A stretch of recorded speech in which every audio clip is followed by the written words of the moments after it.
Healthy relationships require hard work and a lot of wisdom.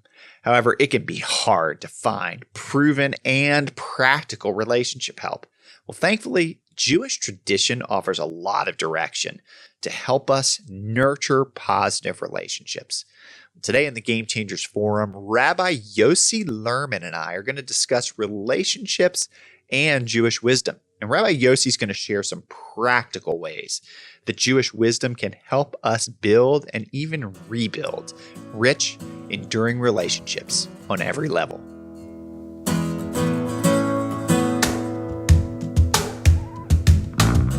All right, I am excited and honored to be sitting with my friend and Rabbi Yossi Lerman today. And some of you remember that several months ago, we had another Rabbi Lerman on the Game Changers Forum. That was Rabbi Mendel Lerman, who of course is your son.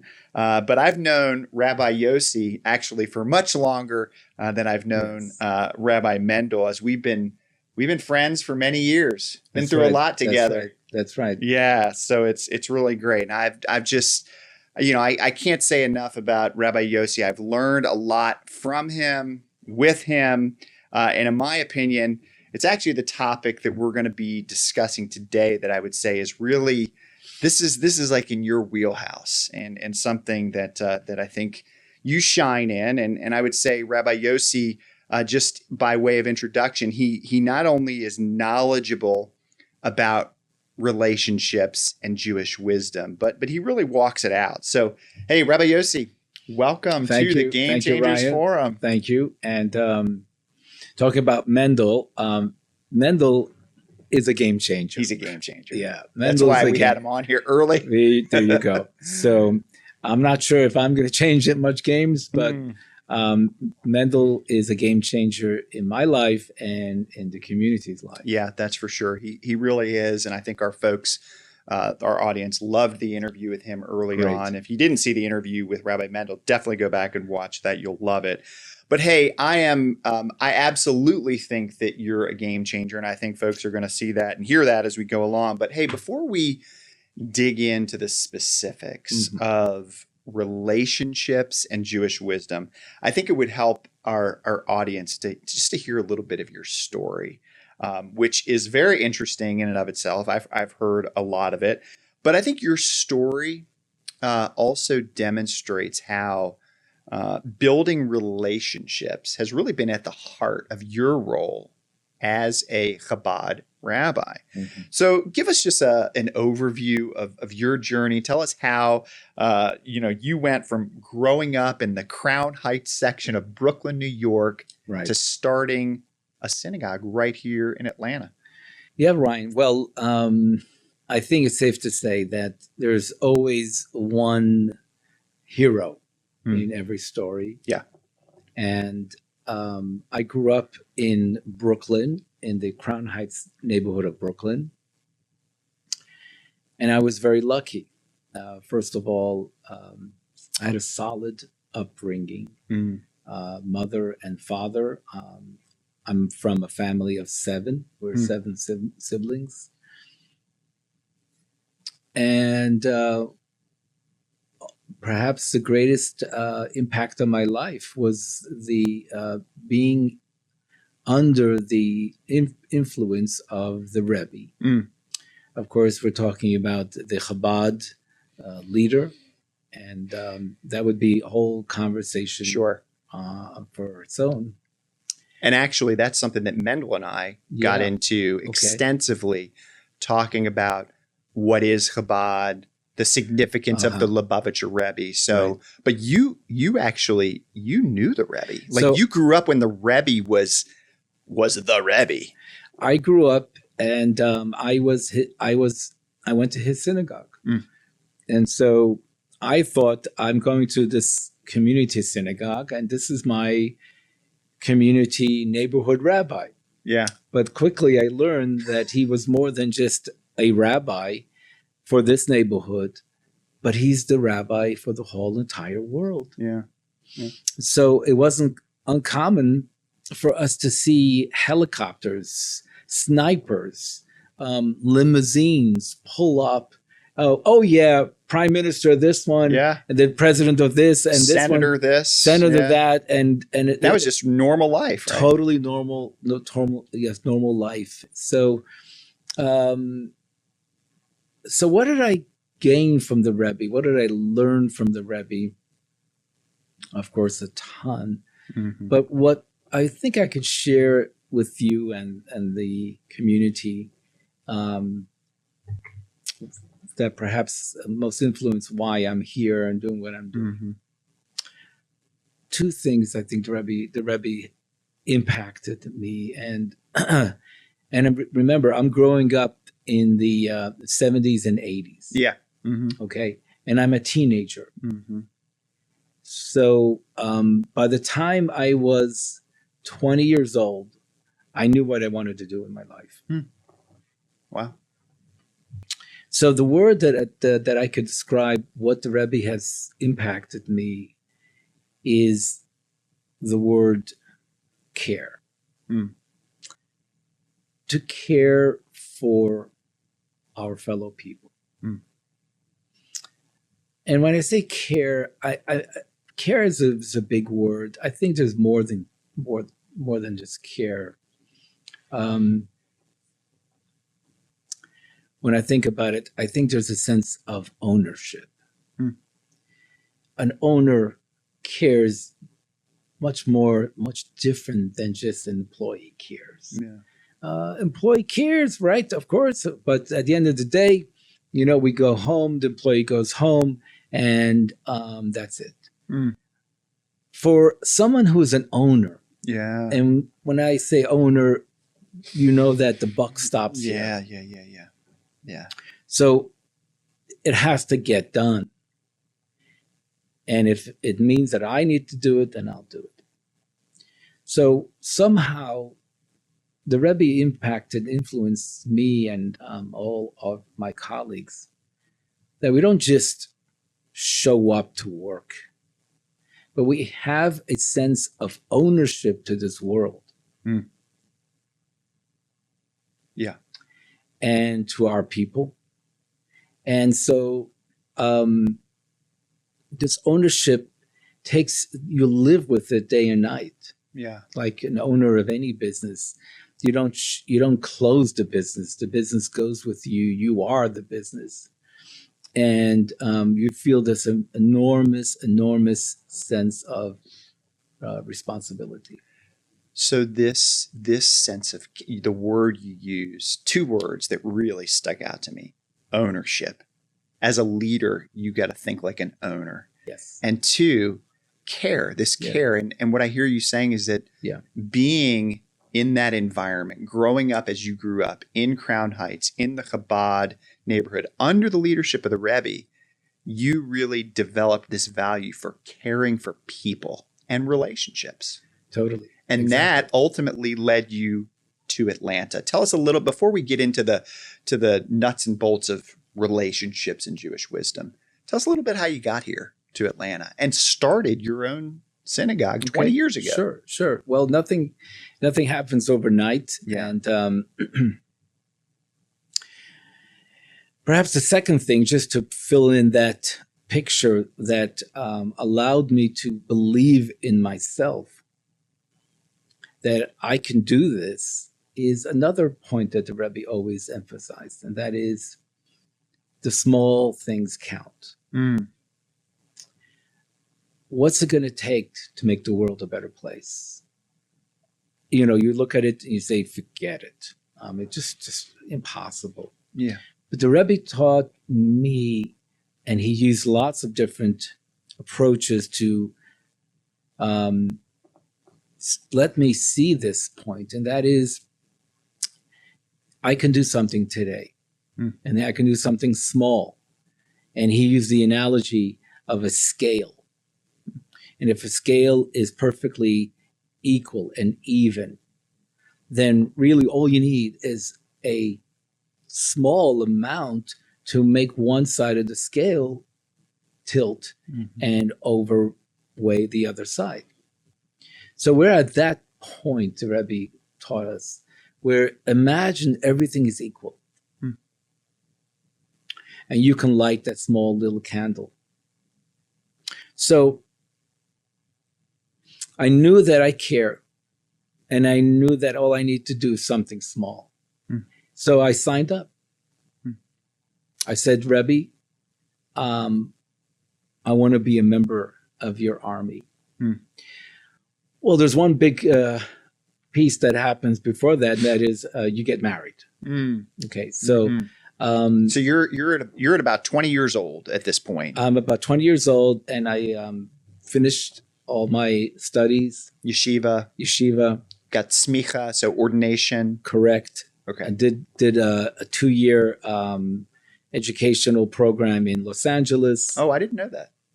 Huh. That was, you're like a semi-teacher, like internship. You're kind, intern, kind of, right? Sort of? Yeah, you're okay. intern. You're hanging out with younger students, and you're almost mentoring them, and it's a brilliant system. Just about every one of our graduates, every one of our students goes through this extra training. Yeah. So I'm finished school, and the person you're going to marry obviously will determine which direction you're going. In many cases, where you live and what kind of life. So you hope that you'll meet someone who believes what you believe. In my case, finding someone that is within the Chabad world, has the same aspirations, the same dreams. Basically, do you want to join me in just going out into the world, planting yourself, or almost parachuting yourself into somewhere and setting up shop? Because nobody invited me to come to Gwinnett County. Nobody asked me, no contracts, no payroll, nothing. You just show up and you say, I'm here. It's amazing. And again, I want to encourage folks to go back and as a companion to this discussion, because Mendel and I talked about what it means to be a shaliach, which is a Hebrew term for like an emissary, somebody who's sent. Right. And you were sent. And there's this big misconception, I think, that many people have, that Chabad emissaries are sent with a truckload of money and big support, and that's not true. You go and you make it happen, and all these shlichim around the world are doing it that way. So again, I don't want to. So you're 20, you get married, but please tell us about how you met Esther. So we. My sister, actually, who's a teacher in her school, knew Esther, and I was very lucky. When you have somebody who says, "Look, I know both of you, and I love both of you, and you should consider this," and that basically just allows you the opportunity to say, "Okay, we're going to go out." So. I met Esther several times. She was in Brooklyn as well? She is from Montreal. She's from Montreal, and I traveled to Montreal, and then she traveled to Brooklyn. I mean, she has family in Brooklyn, and so it wasn't an issue. Of course, Crown Heights is still is headquarters for every Chabad Lubavitch family. It was very clear, in fact, when Esther and I, my wife Esther, when we asked the Rebbe for his blessings, which would be the tradition, you would say, Rebbe, Esther and I decided we're getting married, we'd like your blessings. In that same letter, we wrote to the Rebbe that we together want to devote our life in making this world a better place, in strengthening the Jewish community, bringing the Jewish people together, which is, of course, the story of my life, the story of all Chabad in the world. So, and that continues to be, Ryan, the overall, you might say, mission and agenda of my family. Mm-hmm. So when you get to the topic of relationships, Mm-hmm. it will be very important in any relationship that, yes, while you have his role, her role, then it has to be an overarching role. All have to come together and realize we're serving a bigger goal, Mm-hmm. a bigger purpose. Mm-hmm. So individually, we have our own agenda, our own personalities, but then comes the element of peace. Mm-hmm. And element of peace, I like to say, is the harmony of bringing different instruments and that together. Yeah. So when the family has an agenda, when the family has a mission, it could be as simple as, let's build a family. That's a mission. That's a mission. Yeah. Let's build a family. So that's a mission. And then you might want to define what do you have in mind by a family. Mm-hmm. So a year or two after we're married, we started to look around what's available. And Chabad has kind of like a network of who's looking, what positions are available, who's Mm-hmm. looking to hire. And at first, I felt that I would be best to be someone's assistant. Okay. And then get more experience, learn more. And so that's what I did. I was hired by Rabbi Yossi Lerman. Mm-hmm. He's the director of Chabad of Georgia, of the Mm-hmm. state of Georgia. So what does that mean? He's responsible for everything that happens in Georgia. Okay. And I worked for him. Now, what year is this that you went to work? So you and Esther moved, got married, looked around, moved to Georgia in what year? 1990. 1990. Yes, sir. Okay.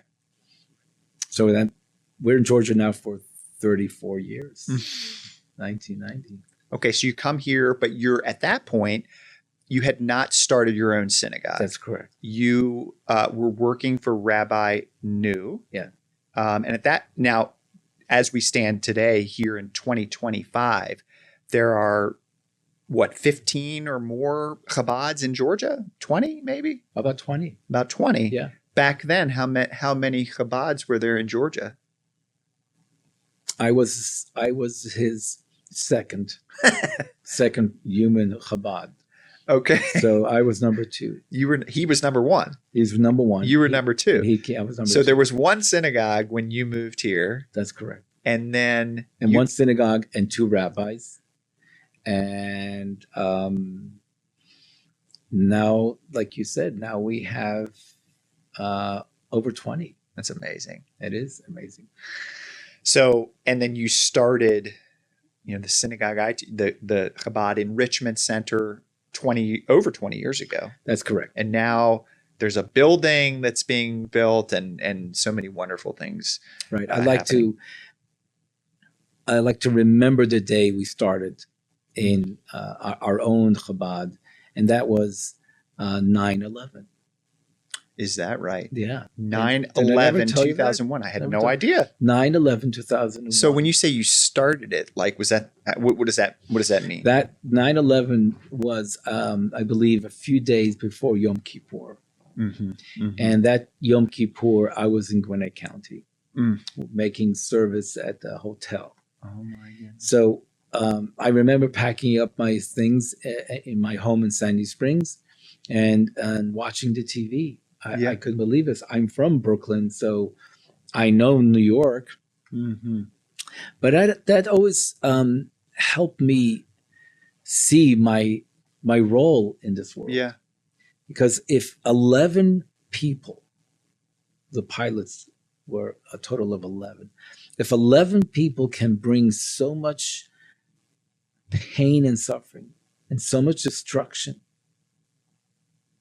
I think 11 people can pilot joy and happiness and and peace. And change the game for good. And I want to be one of those 11 pilots of goodness and kindness. Yeah. I love it. I did not know that history. That's important, significant, that the Chabad Enrichment Center started on 9/11. Yes. So I want to ask you kind of a follow-up or a leading question. I think when a lot of people think about clergy, whether that is a rabbi or a priest or a pastor or, just religious leaders in general, I think it's not unusual for folks to envision somebody who is maybe a little distant, maybe even a little bit elevated, or maybe they have in mind somebody who's this superstar gifted preacher, teacher, so forth. But I know that you in particular, you've prioritized, and I would maybe even say centralized relationships as the bedrock of your role, I would say, and I would say you and Esther together, because she is just as much of a shining example of this as you are. True. But you guys have really made that central. Why have you made personal relationships, connecting with people, caring, so important in your role as a rabbi? Because I'm going to be very honest in that seems like a harder way of doing business as a religious leader. Tell me why you guys have chosen to be that way. Well, let's start off with the basic facts and basic numbers. I came to Gwinnett County, and I want to build a community. I saw that there is only really one way, and that is to connect to people. Connecting to people, I am a people's person. Mm-hmm. Every individual, every person for me is a story. Every person is precious. Every person is a relationship. I don't believe in short-term hit-and-run operations. For me, a friend is a friend. A friend is a friend for life. So at the end of the day, I know no other way of helping someone or influencing someone or teaching someone. I know there's no other way for me other than first connect. It's not because the connection has an agenda that I'm gonna get to the next agenda, right, which is either raising money, like many other people think about. Sure. I don't know what the common clergy, but many people, when the rabbi calls, what does he want? What does he want? What does he want me to do? What does he want me to do? What does he want me to give? He up to? Okay, here it comes. So I put emphasis on the relationship in and of itself. Yeah. That's to me worth everything. Yeah.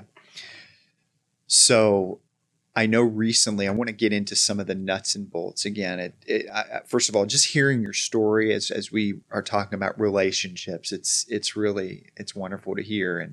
And I know the story is still being written and relationships are still being strengthened. And so I think it's beautiful. But I want to talk to you about this right here a little bit. This you just recently led a course on relationships. Essentially, it's relationships and Jewish wisdom, nurturing relationships. Yes. And I know when I picked this up at the synagogue, I was like, wow, this is really basic, but so very important. And I would say basic, but elusive for so many of us. Yeah. So the first lesson, so I'm going to go through some of the things that I know you covered because it's fresh, but this is stuff that you deal with all the time. But the first lesson in this course emphasized, I would say, the fundamental importance of empathy. Mm-hmm. Empathy. which I thought that was an interesting place to begin a course on relationships. So talk to us about why empathy is so foundational to healthy relationships, and why is empathy so important? Great question. Great question. And what is empathy? I mean, exactly. We know the word, but what does it really mean from, let's just say, from a Jewish perspective, or just in general, however you want to answer that? I think it's important to bring up what I think is a game changer idea, and that is from the book of Tanya, which I know you heard about this. This is we did a little study of Tanya a little bit. This is the fundamental kind of principle book of Chabad, and so Tanya lays out what's perhaps known as the two-soul doctrine. Two-soul doctrine. Okay. Two-soul doctrine, which in simple English means that while I'm here sitting and talking to you, there's two hard drives inside of me. Okay, there's two motivations. There's two sets of souls. And so what are they? One soul is known as the divine soul. And we'll talk about what is the meaning of the divine soul. The other soul is known as simply your soul that is in charge of your survival.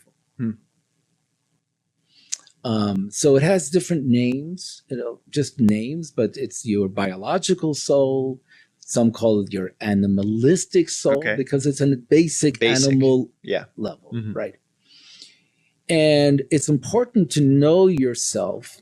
Just a good idea in life is to know yourself and to know when I'm experiencing which of these two souls. The animalistic soul, the biological soul, has one agenda, and that is to survive. That is our survival instinct. And it's all it's responsible is for my survival. It means it has no business in your survival. It is we call it my personal guard. My natural instinct? Is this natural? It's a natural instinct. But it's very centered on self. Okay. It starts off very healthy, like it's the instinct that tells you it's time to eat, time to sleep. It's cold outside. You need to take care of yourself. We need this. You need this absolutely, for sure. Absolutely.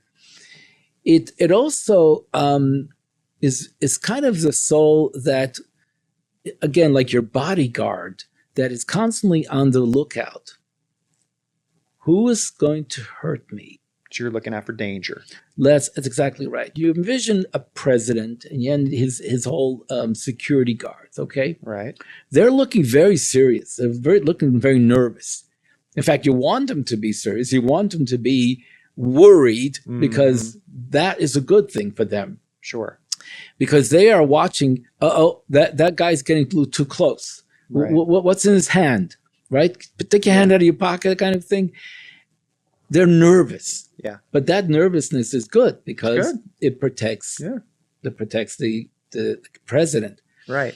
So by very nature, this soul is always concerned about our well-being. It wants to make sure that we are secure, that we are, if there's any threats coming our way, this is the soul that's going to react. Yeah. Now here is where we run into trouble.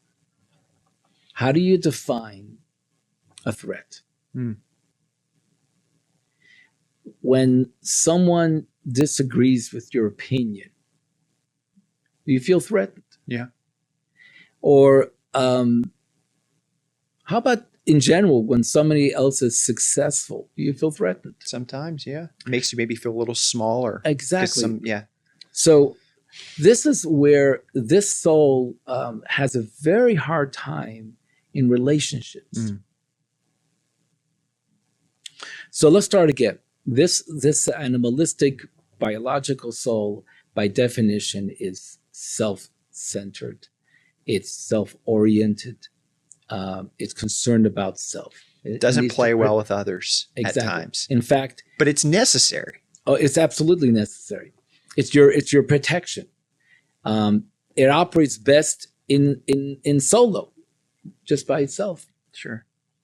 And so this soul, if we're going to be centered on ourselves, has a very hard time going out of itself and acknowledging another person. Empathy. And that's where empathy comes in. So key to a relationship is the ability to move out of yourself, to be vulnerable for a moment, okay? Allowing another person in your life, put yourself aside, put your opinion aside, listen. So empathy, and this is the brilliance of this course, is that it sets the foundation for all these other 6 lessons. Mm-hmm. The foundation is learn how to go from self-centered soul to divine transcendent soul. Because the divine soul... That's that second one that Tanya talks about. Exactly. The second soul doesn't think about self. In fact, the second soul just wants to know, how can I serve you? It's like the difference between this soul says, I need. And the other soul says, what am I needed for? That's empathy. Yeah. And so imagine, this is the book of Tanya. The book of Tanya explores how we operate, what's going on inside of you. And for everything we do, we have a motivation. Why do I want to do that? Why do I want that? And pay attention to the motivation. Pay attention to the why. The why can be from these 2 souls. Typically, the animalistic biological soul will say, well, I have something to gain from it. Yeah. Because it's all about what's in it for me. WIFM. So why do I want to be married? Today that's a big question. Oh, it's huge. And we're talking about relationships, Ryan. We're really on trial. Relationships is on trial. Marriage is on trial. Yeah. The people are. I've heard people say, why do I need this? Why do I need to go? Why do I need every day to hear something that feels like somebody just took a swing at me, or someone is judging my intellect, or someone is just taking up space, and the animalistic soul is the one that says, I don't really need this. I'll do a lot better. I'm happier. I can have whatever I want, whenever I want. But this marriage thing is a bit too much. And obviously there's people that just haven't found that person to marry, that's one thing, for whatever reason. But it's another thing. What you're saying is that the negative thing is when we retreat into that animalistic soul and sort of like choose to stay there. And what I hear you saying is that's not a good place to be. And I think that type of soul orientation will always suffer in a relationship. Yeah. What does suffering look like?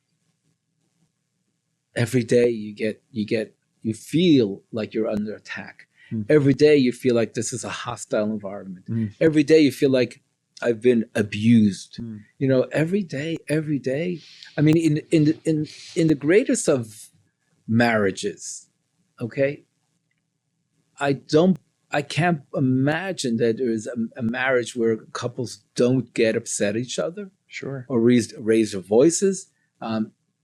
It's all the way how we interpret what's going on and how we interpret what's been said. It's usually a feeling of I've been attacked. Yeah. Let's push into that a little further, and I want to talk about one of the most basic, again, and all this. It's so interesting how everything we're talking about today, it's basic, but it's a challenge for every one of us. And I want to talk to you a little bit now about listening. There was an entire, session in this course on Jewish wisdom and listening. Yeah. And I would say, in my experience, and I know that many others would agree, few things can crush a relationship faster than how we listen to one another. So again, another big category here, and I feel confident this is really this is one thing that can make or break a relationship. To talk to us about why is listening, and it's so hard for us. I think you've laid a good foundation with the two souls, but what does Jewish wisdom have to say about listening and how we can improve as listeners? Because if we improve as listeners, it will improve our relationships, I think. Right. That's absolutely true, Ryan. We don't listen. We listen. We hear words coming from another person, and then we say to ourselves, "Oh, I know what they're saying. I know what they're saying. It's already stored in my files. I know what they're saying." We're not listening. Listening is when I have no idea what you're saying. I have no idea what you're about to say. And you're listening from a sense of curiosity and a sense of newness. Like, I've never seen you before. I've never met you before. I want to learn. I'm ready to learn something new. Mm. All that, of course, comes from a place of humility. Mm. Making space. Now, the animalistic soul will say, yeah, I can do that if I get something back in return. Mm. So if I'm a good listener, my spouse will be good to me, be nice to me. Mm-hmm. So there's always that kind of little motivation. There's a benefit here. Mm-hmm. And I'll do it if I get something back. True listening is without the motivation of having to gain or having to benefit from this. Mm. So true listening rides right on top of empathy and being able to quiet your thought and not assume that I know. Mm. Put myself aside and truly going into another person's life, or getting into their shoes if that's at all possible. Mm-hmm. Mm-hmm. So listening, and of course, listening means understanding. So typically, what does good listening look like? Well, naturally, your silence, and you're showing that you're listening by either doing facial or your hands, or of course you're asking questions. Can you repeat that? Can I summarize what you just said? Mm-hmm. Mm-hmm. Or is this what you mean? Is this what you mean? Yes. Am I under? I've tried to say to people more so recently, this is what I'm understanding. Is that correct? Perfect. I think that's very helpful because and it's amazing how often Yes. I have not understood correctly. Well, but I'm giving them the opportunity to help me understand. Well, let's use the reverse. How many times do you feel on a daily basis that people did not understand you? I think it happens a lot. It happens all to the me time. all the time. Or in an email or whatever. You didn't understand me. How do I know you didn't understand me? Based on your response. Yeah. I didn't mean that.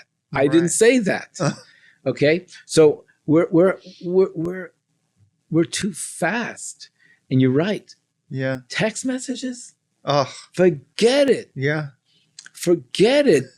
If we have a hard time understanding each other to begin with, now take away the sound, take away the body language. You just have a text message, and you make a few typos, and you expect me to understand what you're or the voice. If you use the voice thing, you're really in trouble. So, yeah, I am. We're back to relationships. I want to try to keep my text messages just for facts, either in 10 minutes, 3 or 4 milk, or that kind of thing. Here's the Zoom link. Thank you. Exactly. That's what you do to me. I love it. Yeah, but more than that, you're running the risk. Simply running the risk. People won't understand what you're saying, and worse, they'll misunderstand you. Worse, they'll assume you meant something else entirely, which happens to all us all the time. That's something I appreciate about, I think, the maybe the older generation is that they still, and there you see some younger people too, but there's something still great about picking up the phone and actually having a conversation or meeting in person for coffee and talking face to face. There's nothing like that really allows for good communication and understanding and relationship building. And I feel like it's give the other person the dignity.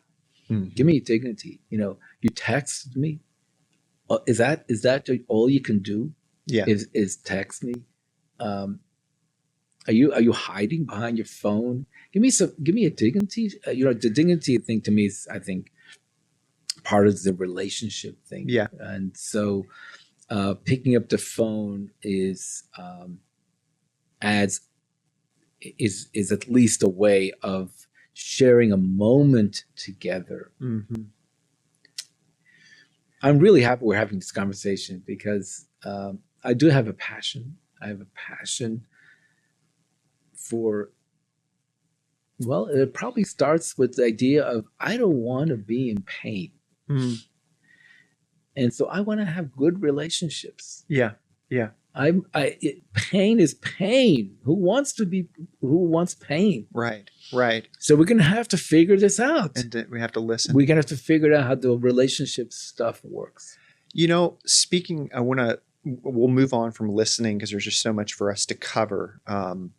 But, it's interesting. You mentioned earlier the role of the Rebbe and how much the Rebbe has shaped not just you, but a whole army and a whole movement and the world in so many ways.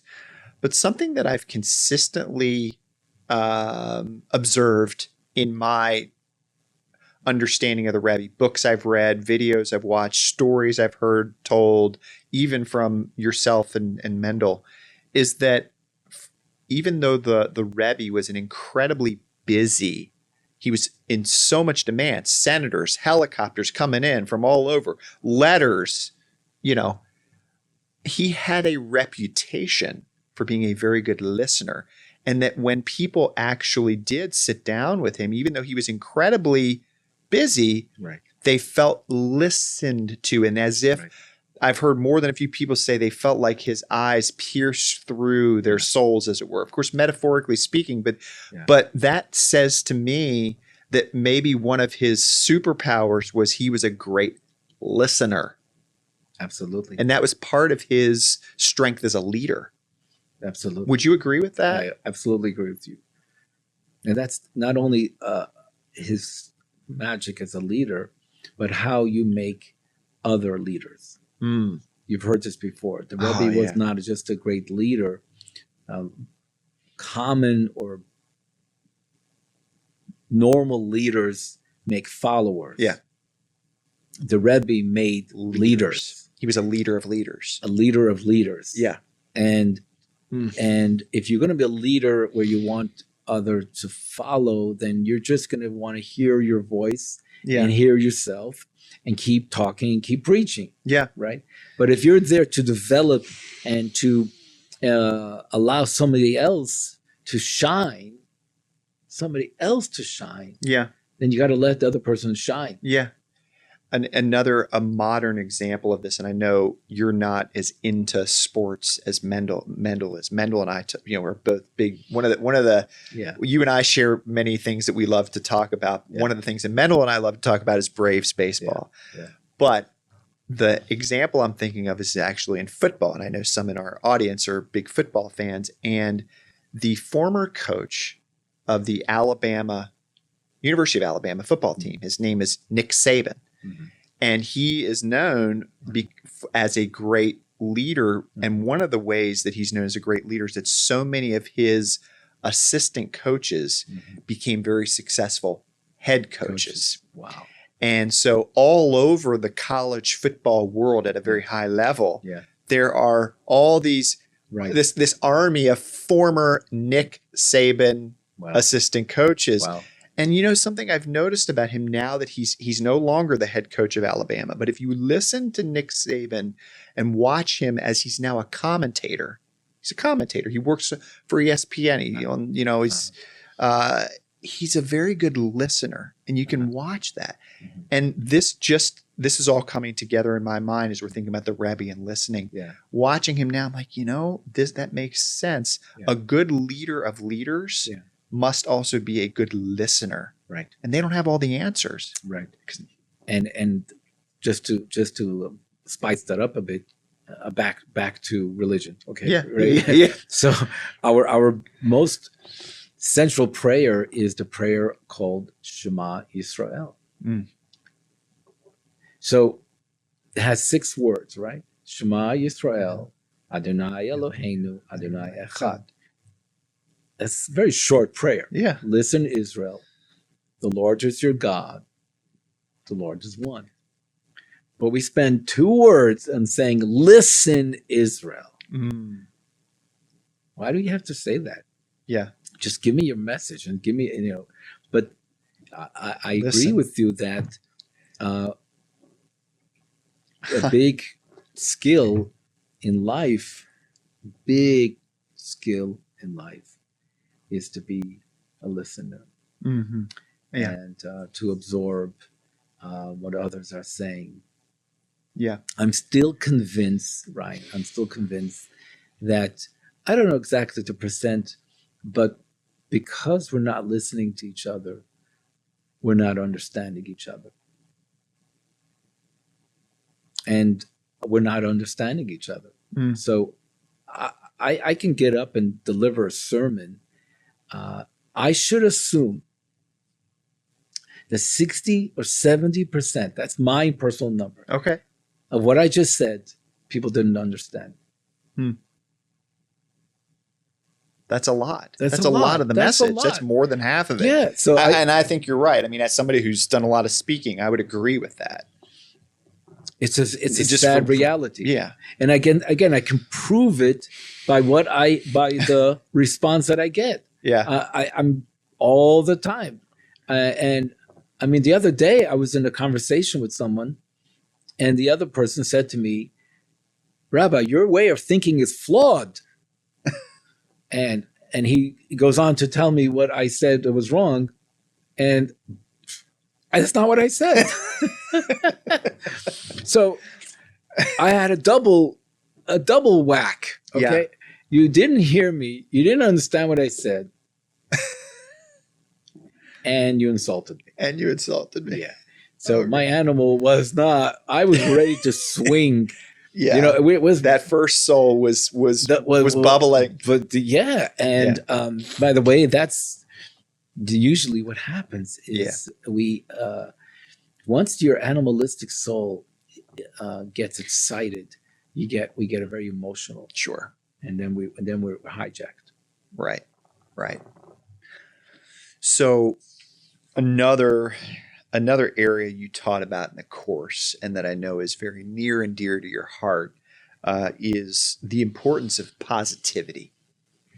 And in the course, you discuss how to remain positive in a world where we have to get along with flawed people as flawed people. We're flawed people having to get along with other flawed people. And this idea actually made me think of your book that you co-authored with Scott Frank. Right. And it's called Less Stress, More Joy. Right. It's been several years since this has come out. Now you can get this on Amazon or at the peaceharmonyjoy.org website. But anyway, you wrote this book, and in this, you and Scott, You read it. Oh, I read it when it came out. Thank you. Yeah, no, I read it, and I read it cover to cover, and I was thoroughly impressed. Like, I really enjoyed the book, and I want to ask you something about it, because you and Scott discuss in this book and in the other programs that have sort of developed, as a result of this book. You talk about the importance of harmony within yourself. Which sounds like another way of promoting positivity. So my question is, how does peace, harmony, joy, let's just sum that up as inner harmony, how does that help us to have positivity and positive relationships with other people? I mean, does it start there with that inner harmony? Okay. This is very, very important, and ongoing hard work. Yeah. It's to stay positive. Yeah. Staying positive to me means finding the good in everything and in everybody. You have a choice. We have a choice. We can focus on the negative, or we can focus on the positive. And what do I want? How do I want people to view me, or to judge me, to how to treat me? I want them to see the good in me. Even if I make a mistake, I want them to realize I'm not the mistake. I might have made a mistake, but the person, the me, is a good person. Wait, so I want you to say that again, because I think that's really important, because I think a lot of people, I mean, that hit me. You said, I'm not I may have made a mistake, but I'm not. Did you say I'm not a mistake? Yes. I'm not a mistake. I made a mistake. That's a big difference. That's typically how we view ourselves. I have every one of us is flawed. Every one of us has made mistakes. But at the end of the day, we see ourselves as good people. Where's that come from? Where's that? I mean, that's, of course, I'm assuming a healthy person that has a healthy self-image of, I am a good person. Sometimes I made a mistake. So keeping an eye on the bigger picture, on the whole of the person as a whole, and that's the way we want people to judge or to look at us, and that's how we should look at other people. So once again, in a relationship, giving people the benefit of the doubt is included in that chapter of being positive. But I'm still trying to realize how harmony plays into the being positive, right? That's a good question, Ryan. What do you think? Yeah. Well, my mind is my wheels are really turning. I think that my mind is still stuck on I am not a mistake. Yeah. I make mistakes, but I'm not a Yeah. mistake. And I Yeah. think that for myself, and I think for many others, but I'll just speak of myself, I struggle at times with feeling like I'm defining myself by my mistakes. Right. And that very much, I think, is in line with that. Right. I am a mistake. Right. And I think that Right. it's so important that we resist that kind of thinking and say, hey, look, I may have messed up, but that's not me. That's not who I am. Right. And I think harmony is found when we can, or at least we're going to move towards harmony when we say, hey, I'm a flawed person. Mm-hmm. I'm not perfect. Mm-hmm. I made mistakes. Mm-hmm. I got to own those mistakes. Mm-hmm. But what I am is a person who is trying to grow and improve and be a force for good in this world. Right. That to me is the path towards harmony. Right. How am I defining myself? And I think a lot of folks are maybe, and I found myself, you get stuck in feeling defined by a mistake. That's my thought. I think you and I, we talked about this, we mentioned that earlier about how we have, when we're in a relationship, there is also the higher goal that the unit, the company, everyone buys into. Okay, that's the mission statement. That's that higher agenda that we all come together. That's where harmony starts to play a role. Right. Harmony is it includes everything inside of myself or in every human being. Harmony is all your parts are all united together.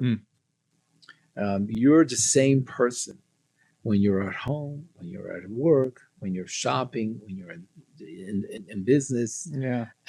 Your mind and your heart are in harmony. There's alignment. Is alignment perfect. So harmony is that one mission statement that you as a person and everything about you all comes together. You're talking about sports. So I have this perfect image of a pitcher, okay, standing on the mound. Yeah. Now, what is going through his mind? There's a lot happening right there. First of all, there's a lot of noise. Okay, he's in the center of this field, and there's thousands of people around him. Right. And everybody has another statement, another comment to make. Okay, and what's the first thing he needs to do is to, in a way, block that whole thing out. He has to clear the whole thing out. Clear his heart and be able to focus. Okay. Yeah. That's step one. Right. That's what we call peace. Step two, his entire being. That means every muscle in his body, from the toes, shoulder, hand, stomach, every muscle in his body, all are working towards one goal. Let's get this ball into that spot. Okay, that's harmony. Everything's working together. There's integrity. That's right. Everything comes together now. Everybody together now. I can't have you looking over there while I'm doing this. Right. We're all together now. 1, 2, 3. Right. And then what happens last is that burst of energy. Yeah. That's what we call joy. Joy. Yes. So peace, harmony, joy. Harmony and joy. And we want to apply that to everything you do, every pitch in life. Yeah. Every agenda, every meeting, every task. Okay. First, I would say press the pause button. or press the stop button.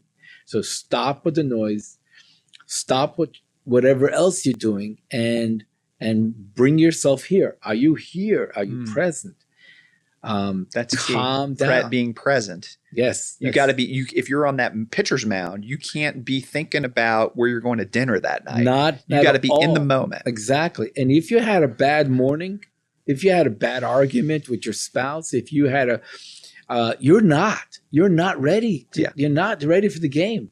There's a lot of harmony in that middle ground is the pitcher's wind up. Yes. Yeah, you got to have you want that fluid. You want everything working together, moving in that direction. Because if the head's going this way, or the arm, or you drop the elbow, or whatever, things are going to go awry. Exactly. Got it. Yeah, that's harmony. And the joy. And the joy is the burst of energy, the excitement. And you apply that to everything. Really, this is the formula. Step 1, step 2, step 3. Boom. As much as playing golf is a physical game, it's a mental game. Oh yeah. If you're not mentally ready, you're not going to get anywhere. Forget it. So every part of our day, every part of our life, we need to come mentally, emotionally prepared to apply ourselves. To apply ourselves means to be the best we could be. Yeah. To give me 100%. Got it. Now, I want to talk to you a little bit about we're kind of turning the corner. We got a few more things I want to get your thoughts on, but maybe when things go awry in relationships. You've been a rabbi for over 20 years, and so I know you've had to probably get a lot of practice in on how to disagree with people in a productive way, and this is hard. Again, how we handle disagreement, because disagreements are inevitable. Right. But how we handle disagreements can make or break a relationship. Absolutely. Many marriages fail because of how disagreements are managed. Many business relationships fail, again, for the same reason. So talk to us about, I like how in the course it uses the word the art of disagreeing. What light can Jewish wisdom shed on or shine on this topic of how to disagree, let's just say artfully? Yeah, very, very good. Great question, Ryan. Great question. And here's just to bring another word into the conversation. And I think this is a very important word. And that word is fear. Okay. I wasn't expecting you to say that. Okay. That's at the core of every argument, at the core of every disagreement, at the core of every war, at the core of, I think, everything is an element of fear. Somebody's scared, or maybe both sides are scared. Yeah. So when we talked about the animalistic soul is frightened to walk outside. The animalistic soul is frightened. That is where fear comes from. Your divine soul has no fear. So once again, to know why I'm feeling the way I'm feeling, it really will help me figure this out. So I had a disagreement with whoever it was, with my wife. And I have to ask myself, okay, what happened? Why did you feel the way you felt? At the end of the day, I felt either I wasn't respected, I was being judged, I was undermined, and what's bothering me is underneath all of that is fear. I'm afraid that the fear of what? Well, obviously the biggest fear is fear of dying. Yeah. Right? Now, you can, God forbid, die, or you can have 1% of death. What does that look like? Anything that's makes me feel less, less of, is painful, and it's just like when someone hits me. Physical pain comes from someone who physically hits me. Well, to the brain, I believe to the brain, there's no difference between physical abuse, emotional abuse, mental abuse. It's painful. It's pain, yeah. And when the body, we're feeling pain, you're in fear. I don't want this anymore. Sure. So I'm talking about this. This is the underlining. What makes what makes the difference between a good relationship and a disastrous relationship. And it goes to the issue of what am I afraid of? I've been hurt before. Yeah. Right. Typically, we go with those memories, which we call triggers. Yeah. Right? Oh, sure. Here we go again. Or here we go again. Especially people who have been hurt before, they're on the lookout. Yeah. Yeah. Their bodyguards are. There's trauma that's there. That's exactly. Yeah. So their bodyguards are looking out for who's going to hurt me next. Who's next? I really this is really big, Ryan, because I think that we're living in a culture that people or organizations are using fear. Oh, sure. To control us. I mean, listen to every advertisement. Oh, sure. Just watch commercials. What's the first thing they're telling you? The first thing what's their pitch? Every advertisement says you're gonna have a sickness. Right. You're gonna have this. You're gonna have that. This is not good. You're gonna lose your money. You're gonna lose your health. Exactly. Fear. Yeah. Once they got you, fear. It's just another step before they control you, and even mind control, which is almost like brainwashing us. What does the media do to us all day? All day.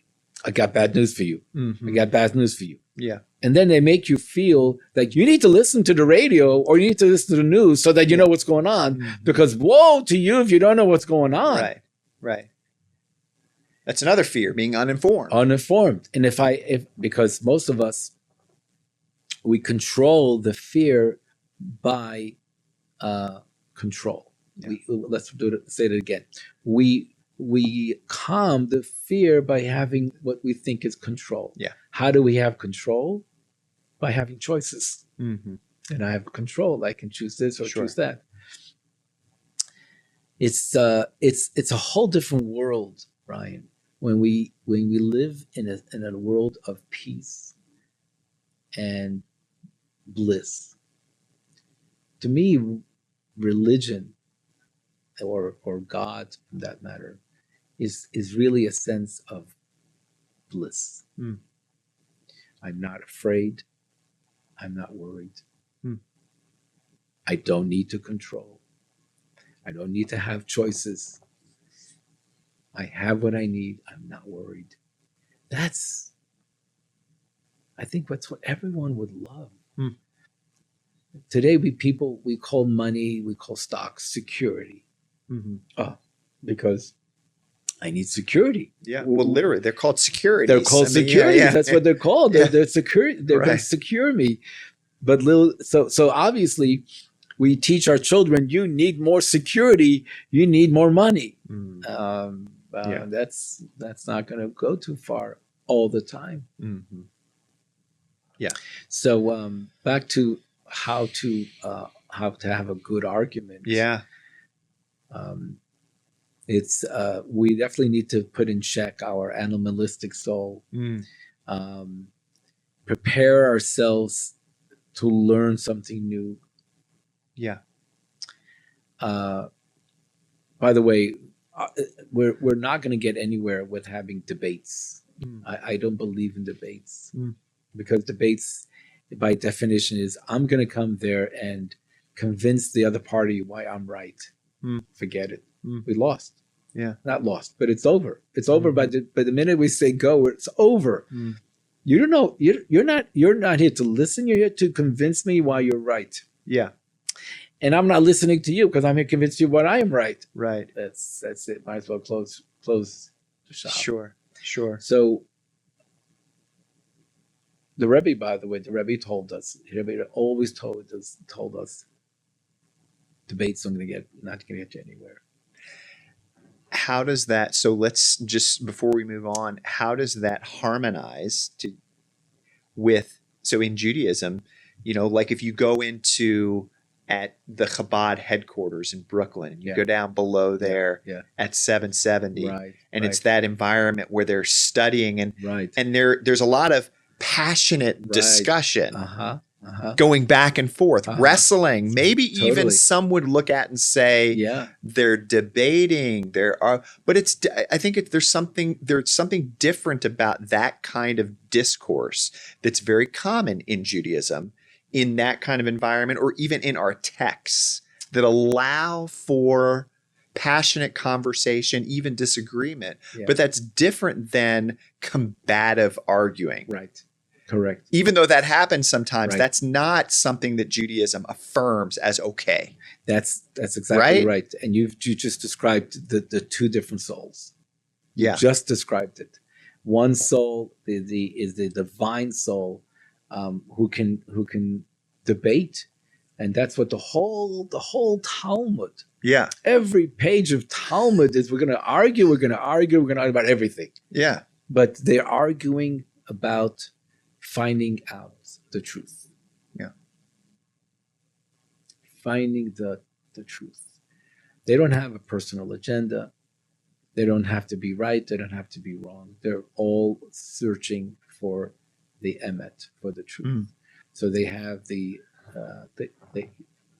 we're talking about something here which is with the right amount of humility, vulnerability, and mutual respect, right? And mutual respect, and being sincere, being almost naive, where I don't know the answers.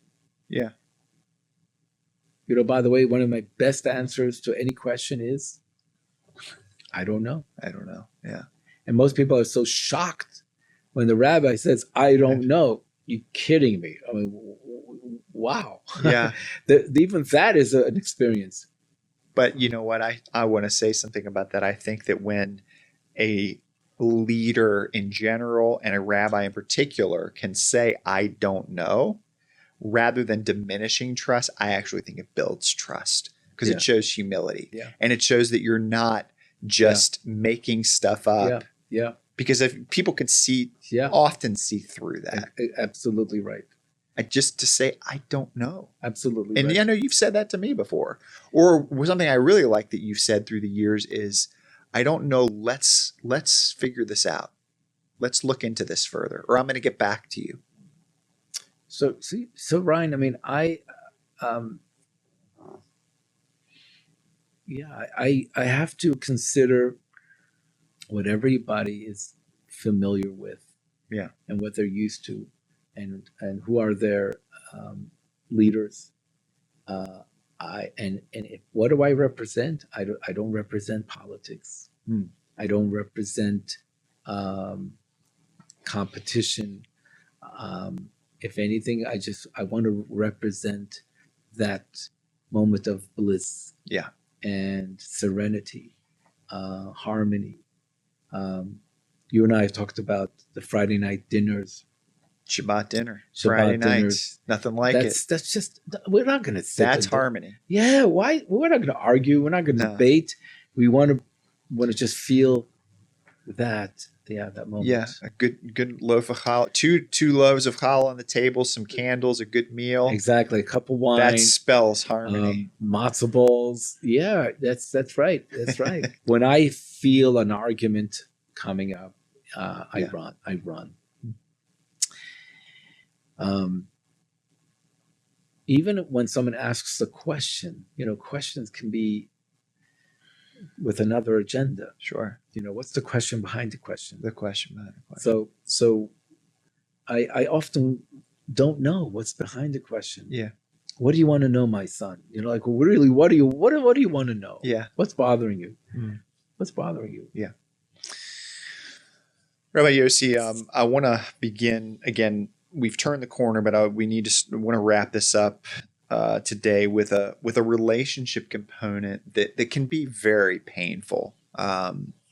We've gotten into some tough parts of this already, but I'd say this topic I want to ask you about can be just off limits for some people, and I get that. And I'm referring to forgiveness.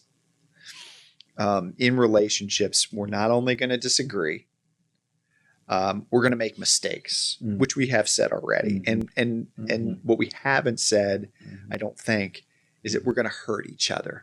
Part of being in a relationship is you're going to hurt people, and you're going to be hurt. And I know that there are people in the Game Changers Forum audience who have been hurt beyond words. And the bottom line is that I think with forgiveness, we have to be sensitive. We have to be realistic. So we're trying to consider that. But how can Jewish wisdom help us here? What do Jewish sources tell us about how to approach? Let's just say, how do we approach rebuilding a relationship that has been damaged? Right. Wow.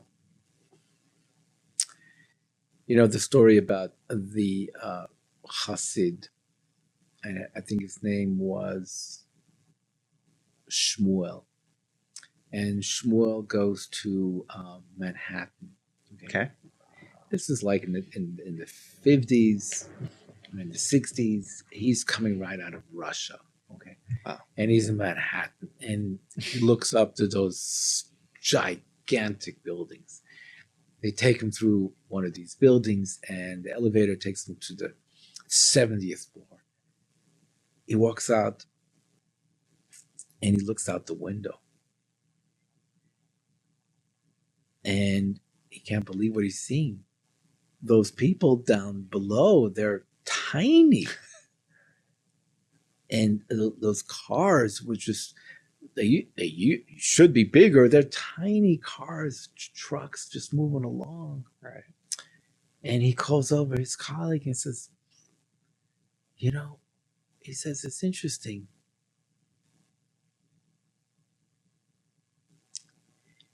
That the higher you go up a floor, the smaller your problems become. So I would start the conversation about forgiveness. Is sometimes you don't see any other way out. Yeah. In other words, am I going to run right? Or am I going to run left? Where do I run? Where do I go? Where do I go? Often, therapy deals with those type of issues, and they only look at the paradigm as, okay, you got to turn right, you got to turn left, or maybe go backwards, go forwards. Has anybody ever considered, let's go up? I really think, Ryan, that's the added benefit from general Torah and Hasidus specifically. Yeah. They have offered us a whole new approach to dealing with life and life's issues. So when a couple or a relationship has had a breakdown,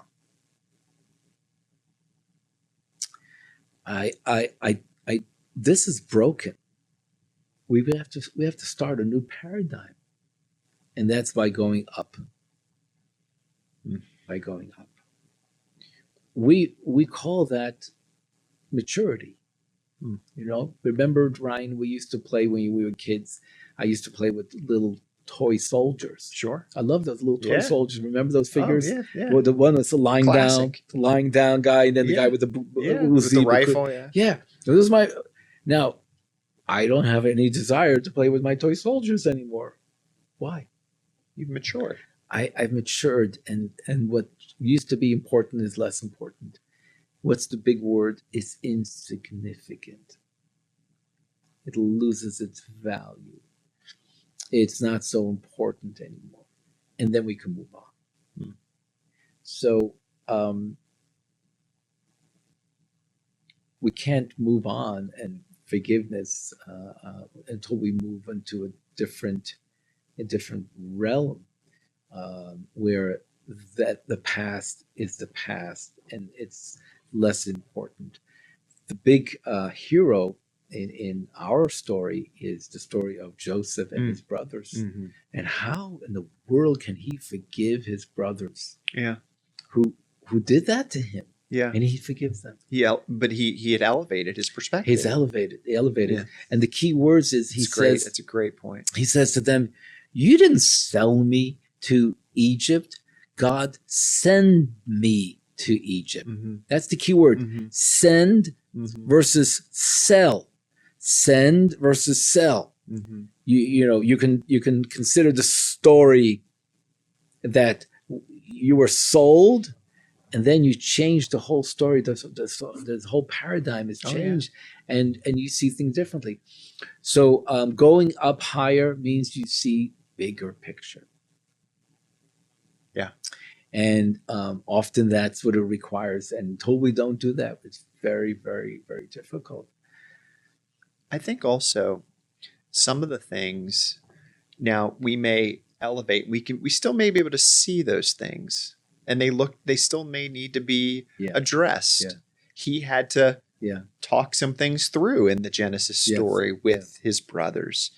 But I think also your illustration is so vivid, and I know people can say, oh, that, you know, you could feel that.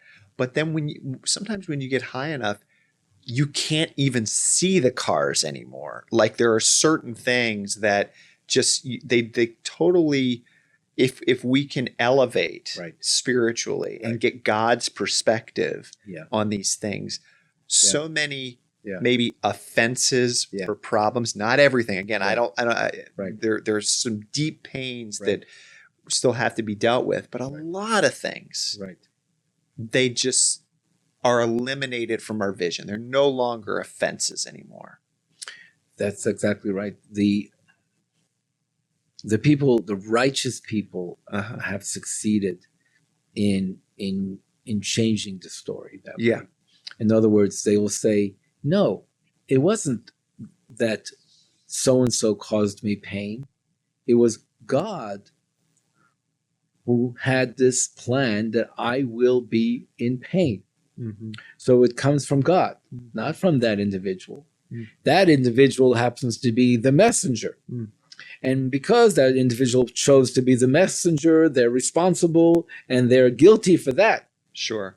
But the belief that whatever happens to me, God is in control, and therefore you got to talk to God.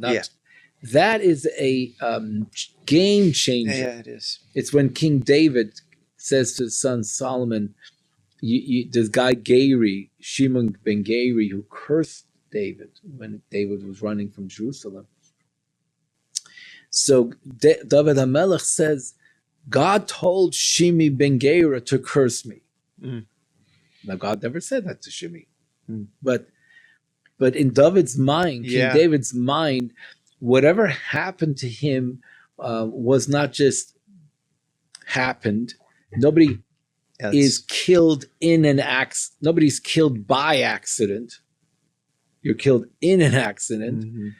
Nothing happens to us. It happens for us.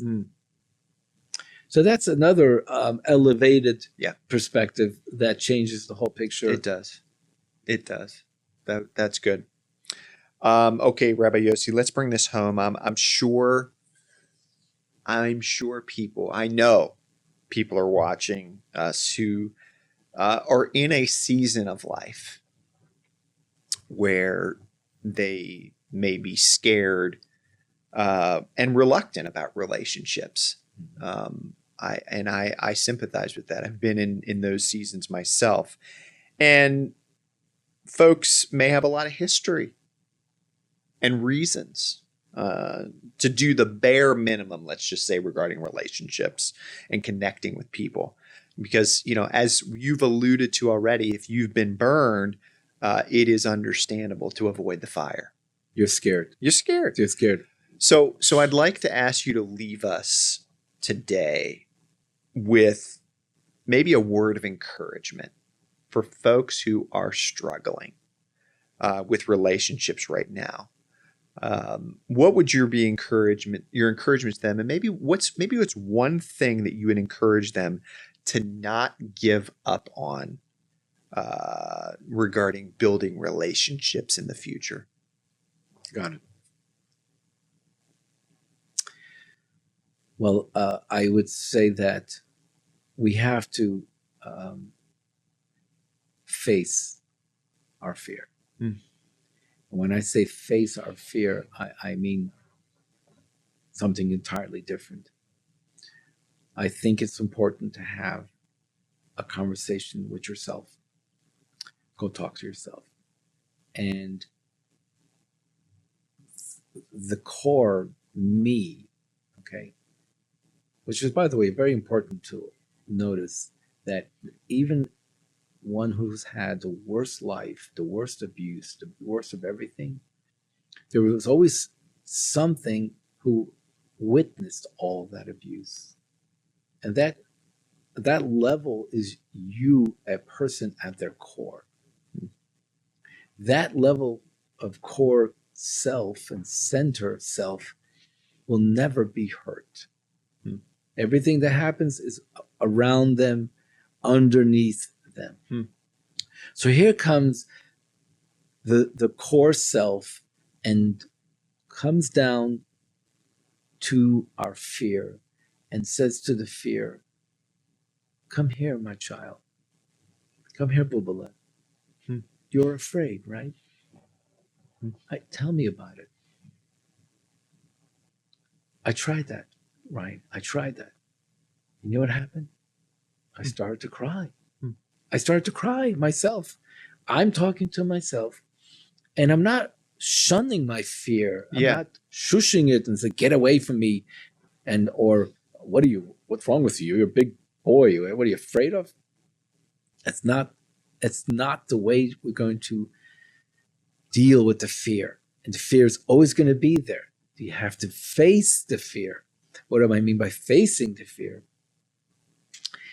It's acknowledging I am afraid. I am afraid that of what? Well, I'm afraid of being hurt. And acknowledging it. And actually acknowledging it gives it a place to be, and then I can let go of it. The reason it doesn't let go is because you're not listening to me. Here it goes back to the listening. You didn't listen to me. You didn't hear me. You didn't acknowledge me. So I have to keep making sure you heard me. I'm afraid. I have a fear. Right. I realized this of running out of gas. Okay. So my car is at half a tank. I got to go fill up a tank. Got to go fill up a tank. So you don't let it get to 3/4. No. And when I was doing some long distance driving, and when my tank reached about 100 miles to empty, I needed to find a gas station, and I was getting really worried. I needed to find a gas station, and finally I said to myself, "Buddy, what's up? Yeah. What? And then I remembered that I ran out of gas one time. I remember that You feeling. had some trauma from that. I remember that Yeah. feeling. I was looking for a gas station and I didn't find one.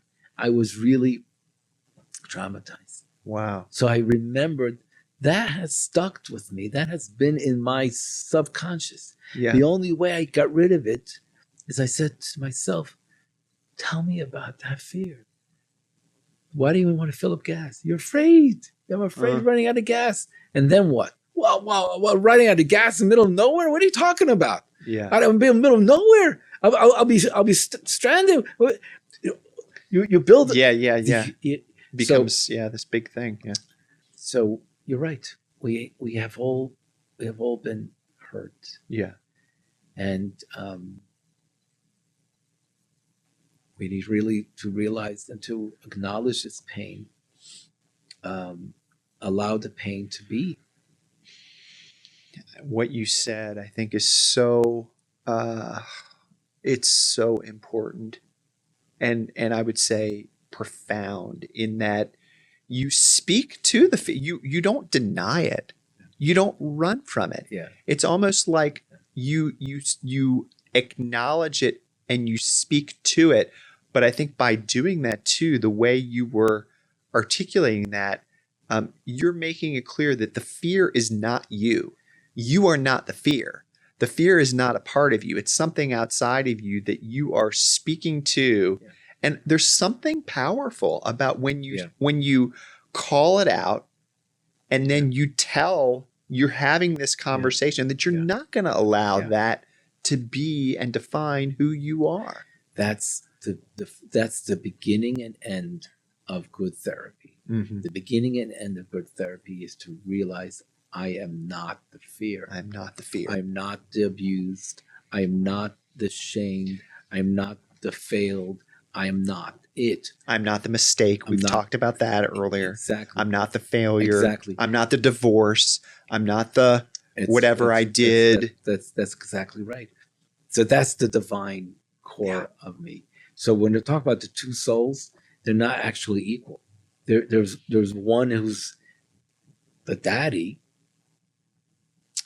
and the animalistic soul is the bodyguards.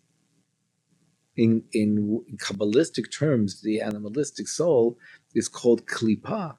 Klipa means shell, or armor, or suit. So there's someone inside the shell. There's the core.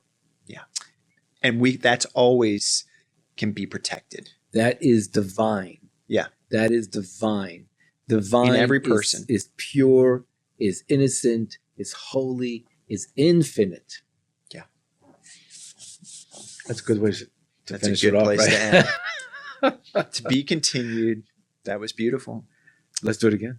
Let's do it again. Yeah, my friend. I just want to thank you. Thank you for sharing with us today. Building healthy relationships is something we all need help with.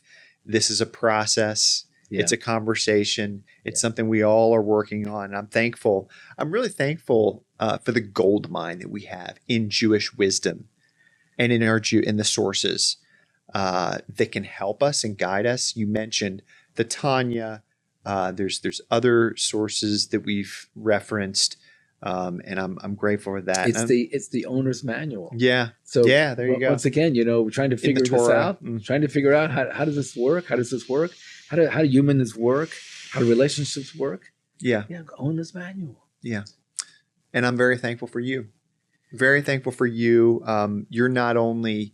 I just do want to close by saying, you're not only knowledgeable about this, but you and Esther both are a great example of what it looks like to pursue and to live out healthy relationships. So grateful. Thank you. It's a work in progress. Yeah. For myself on a daily basis, but I want to say that marriage is the test of life. Yeah. Probably the greatest test of life. Indeed. It'll test every single core, every single string in your body. Marriage will make you or break you. And it's God has a sense of humor. His sense of humor. Put man and woman in one house and say, go for it.